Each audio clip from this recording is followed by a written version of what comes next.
yaa ummata keenya mee sirna kana caalaa sirna Abiy kana caalaa kan Oromoo xiqqeesse kan Oromoo salphise ka Oromoo namaa gadi godhe ni jira mee dhugaa haa dubbannu sirna kana caalaa ka Oromoon itti saree gadii ta'e Minilik keessatti akkana taaneerra wayyaaneen takka akkana gooteerti ar'abar mana ummata keenya mana qonnaan bulaa ibiddatti qabsiisaa suuraa birakkaanii viidiyoo waraabanii bar luuk yaa ummata keenya maaltu deemaa jira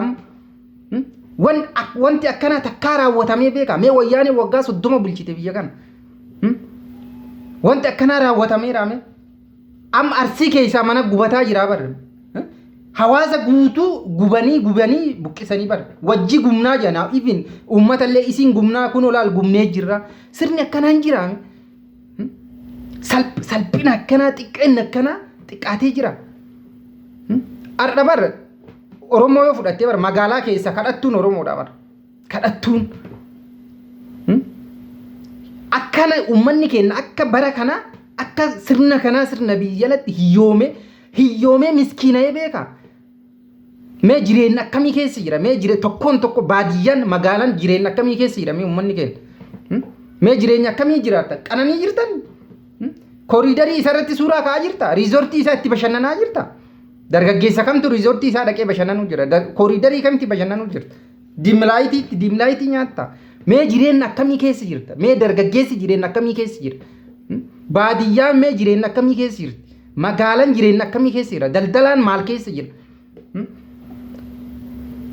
saamichi xiqqeen namatti hin herregama mee amma nama akka namatti ni lakkaamta akka namatti hin lakkaama ummanni keenya mana keessaa odoo inni meeshaan guuranne bar irratti diigama manni umrii guutuu dubartiin itti laffaatee ijaarratte irratti diigama nama saree nama they don't care maaliif meeshaa qabu kalaas qawweedhaan wanni isaan raawwatan jechuudha qawweedhaan humnaan akka mootummaatti osoo hin taane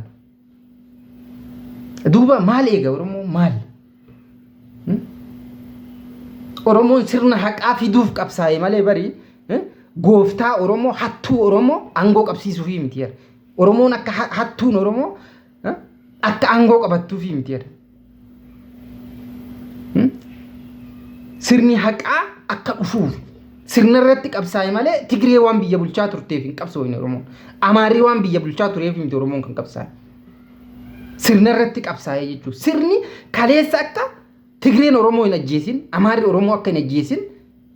sirni akka Oromoo ajjeesaa ture kun ifa gala jechuudha odoo sirni Oromoo ajjeesuu baate har'a silaa warri maqaa Oromootiin aangoo qabatee Oromoon ajjeesu jechuudha har'allee sirna santu Oromoo ajjeesaa jira jechuudha ilmaan Oromoo maarree Oromoo walirra qabsa no Oromoo irra qabsaa hin jiru jechuudha sirna irratti qabsaa jira malee Oromoon sirna nama ajjeesaa sirna hattuu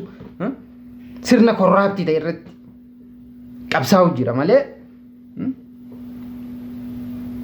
hattuun Tigree deemte hattuun Oromoo akka dhuftuuf hattuun Amaaraa deemte hattuun Oromoo akka dhuftuuf miti